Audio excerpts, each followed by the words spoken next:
I'm Howard Gardner. I'm a psychologist at Harvard, 65 years of age.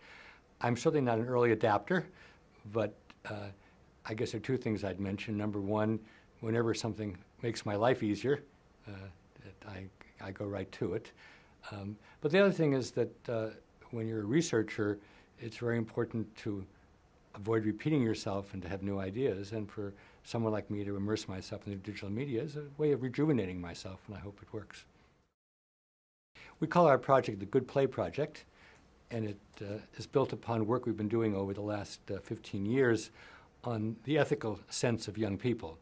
And young people know what it means to be ethical, and some of them achieve ethics in youth, but a disturbing finding among American youth is often they say, someday when I get to be rich and famous and important, I'll be ethical, but for now I'd like a pass. I'd like to be able to do what is most convenient. And so when we began to think about the new digital media, one of the questions we ask is, what does it mean to be ethical in the new digital media?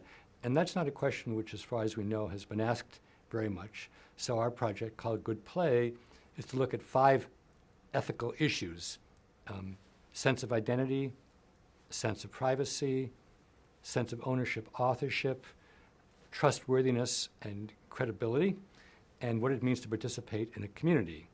And it took us a year just to define these issues, but then we made what I would call our first discovery, and that is once you enter in the digital world, you are a member of a community of unknown size and duration. And so the notion that you're just among friends in a neighborhood or among family no longer holds. And so you're kind of thrust into a territory with ethical challenges and ambiguity as soon as you become a member of any digital community. In truth, one could always have pretended to be somebody else in the pre-digital world. You can be an actor. So the notion of trying on different masks is not new, and it's not necessarily bad. But what's happened now is it's very, very easy to create numerous kinds of identities, and this can both be confusing to the person himself or herself, but it can move into deception and, in the worst case, into doing real harm to yourself or other people. And that's the role that's played by parents or teachers or by older people who help young people understand that trying on a different mask is okay, but not at the point when you're going to hurt somebody else or hurt yourself. What strikes me most about the new digital media is the huge amount of information available, the ease of accessing it, and the possibility of being in touch as much as you want with anybody else on the planet who has access to these digital media as well. But no medium itself is benevolent or malevolent in itself. You can use a pencil to write sonnets or poke people's eyes out. And so the fact that we have the new digital media does not at all mean that they're going to be used in benign ways.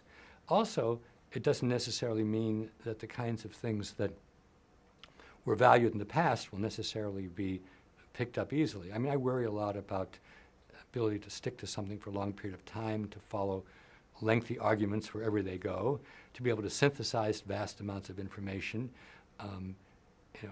When I went to school, you went to the Encyclopedia Britannica and that was that. Now you start at Wikipedia and you go to any website, you can be there forever. And so for each of the promises of the new digital media, new challenges arise, and it's up to those of us who care about young people and who care about the future of the planet to understand these forms, but not to let them dictate what's right, because the forms will not do that. They will just open up access and provide information. So I think, if anything, good education is going to be more difficult. I see teachers more and more as coaches and as role models, because I think many of the didactic aspects of teaching are not needed anymore because the information is so prevalent. I think the best hope of the new digital media is that they can provide information and access which used to be more elusive to a very wide population, but only if that's wedded to models and to judicious elders who can help people to use that well, will we have an edutopia rather than an edu-nightmare.